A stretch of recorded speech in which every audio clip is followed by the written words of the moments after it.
gel özünü dert etme. Her günüm ağrılarla da mənə fərq etməz.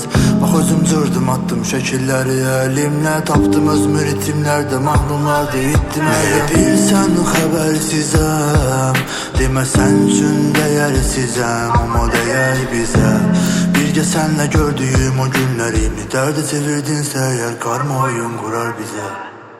Nə qədər vaxt o gözlədiyim anı yaşada bilmərəm özgəsinə.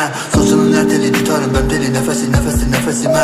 Yandırıb sigaret qoyanda damağa dolursan sinəmin qəfəsinə. Bir də sevgini satmaram özümü aldadım, uymaram şeytanın nəvəsinə. Yerlərimə gözlərimə həsrətinlə bax. Battım mən dərində dənizlərdə limanımıza.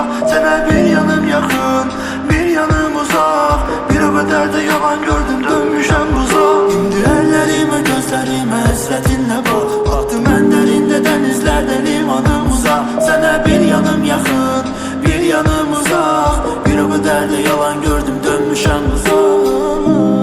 Gözlərimdən axan yaşlar hər gün eynidir.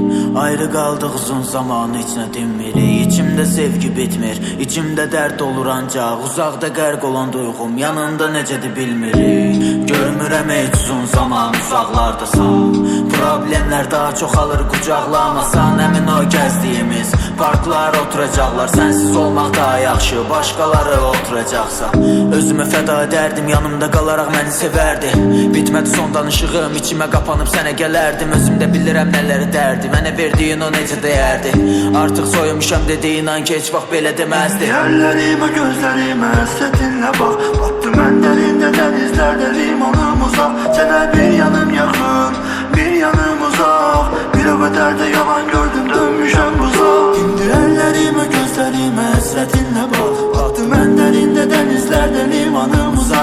Sənə bir yanım yaxın, bir yanım uzaq. Bir o qədər də yalan gördüm, dönmüşəm buza.